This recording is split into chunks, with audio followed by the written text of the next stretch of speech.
കണ്ണൂർ പയ്യാവൂരിന് സമീപം കാഞ്ഞിരക്കൊല്ലി എന്ന സ്ഥലത്തെ നാട്ടുകാർ ഒരു ബൈക്കിന്റെ ഇരമ്പൽ ശബ്ദം കേട്ടതാണ്. പിന്നെ കൂട്ടനിലവിളി. ആളുകൾ ഓടിക്കൂടിയപ്പോഴേക്കും കൃത്യം നടത്തിയ കൊലയാളി സംഘം അതേ ബൈക്കിൽ തന്നെ കടന്നു കളഞ്ഞു.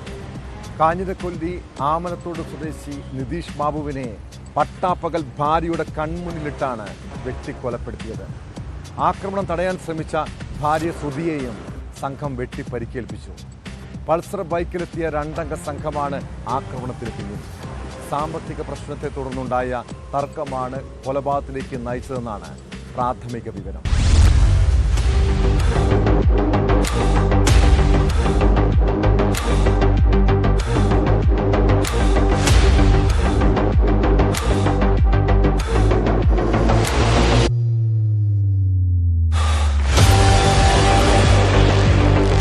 ഉച്ചയോടെയായിരുന്നു നാടിനെ നടുക്കിയ അരുംകൊല. വീടിന് സമീപം ആയുധ നിർമ്മാണത്തിനുള്ള ആല നടത്തുകയായിരുന്നു 31-കാരനായ നിതീഷ് ബാബു. ബൈക്കിലെത്തിയ 2 പേരാണ് കൊലപാതകം നടത്തിയത്. വാക്ക് തർക്കത്തെ തുടർന്ന് വാക്കത്തിയെടുത്ത് നിതീഷിനെ വെട്ടുകയായിരുന്നുവെന്നാണ് വിവരം. തടയാൻ ചെന്ന നിതീഷ് ബാബുവിന്റെ ഭാര്യ ശ്രുതിക്കും വെട്ടേറ്റു. ഇവരുടെ കൈക്കും വിരലുകൾക്കുമാണ് പരിക്ക്. ആക്രമണശേഷം പ്രതികൾ ബൈക്കിൽ കയറി രക്ഷപ്പെട്ടു. പ്രതികളെ തിരിച്ചറിഞ്ഞിട്ടില്ല. നമ്മളൊരു 12 മണിയായപ്പോഴാണ് നമ്മൾ അറിയുന്നത് സംഭവം. പിന്നത്തതൊന്നും നമുക്കറിയത്തില്ല. എങ്ങനെയാ, എന്താ സാമ്പത്തിക ഇടപാടാണോ എങ്ങനെയാണെന്നൊന്നും നമുക്കറിയത്തില്ല. ഈ കൊന്നോരി അറിയത്തില്ല, ആരാ വന്ന് ചെയ്തിട്ട് പോയെന്ന് പോലും നമുക്കറിയത്തില്ല. ഒരാളെ കണ്ടാലേ നമുക്കറിയത്തില്ല. നമ്മളെന്നും വരുന്നതാണ്, നമ്മളെ മകളെ വീടുമാണ്. നമുക്കൊന്നും അറിയാത്തൊരു അവസ്ഥയിലായിപ്പോയി. നമ്മളിവിടെ ഇല്ലാണ്ടായിപ്പോയി. അതേ നമുക്ക് പറയാനുള്ളൂ. ഞങ്ങളൊരു 11 മണിയാകുമ്പോഴാണ് സംഭവം അറിയുന്നത്. അപ്പോൾ നമ്മളിവിടെ എത്തി. അപ്പം ബൈക്കിന് 2 പേര് വന്നിട്ട് ഇവനെ വിളിച്ചു വരുത്തിയിട്ട്, ഇവൻ കടയിലായിരുന്നു, നിതീഷ് കടയിലായിരുന്നു. അപ്പം വിളിച്ചു വരുത്തിയിട്ടാണ് വീട്ടിൽ നിന്ന് വിട്ടുക ചെയ്തതെന്ന് പറഞ്ഞു. അപ്പോൾ ഭാര്യയ്ക്കും ചെറിയ മുറിവുണ്ട്.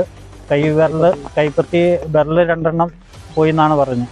അപ്പോൾ നമ്മളത് കണ്ടില്ല. സാമ്പത്തിക ഇതുണ്ടെന്നാണ് പറഞ്ഞത്. സാമ്പത്തികത്തിൻ്റെ ഏതാണ്ട് ഇടപാടുണ്ടായിരുന്നു. അപ്പോൾ അത് പറഞ്ഞ അങ്ങോട്ടും ഇങ്ങോട്ടും വാക്കുതർക്കമുണ്ടായി. ഇങ്ങനെ കൊലപാതകത്തിലേക്ക് കലർത്തി.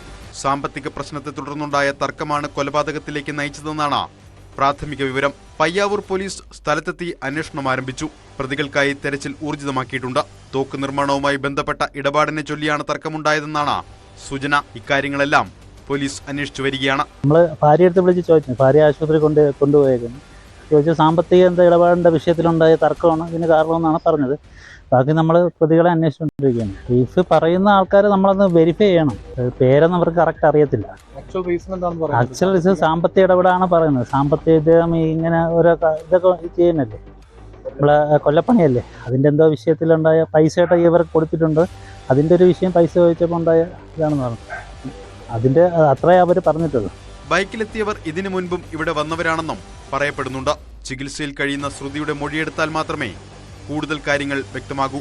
നിതീഷിന്റെ മൃതദേഹം ഇൻക്വസ്റ്റ് നടപടികൾ പൂർത്തിയാക്കിയ ശേഷം പോസ്റ്റ്മോർട്ടത്തിനായി പരിയാരം മെഡിക്കൽ കോളേജിലേക്ക് മാറ്റി.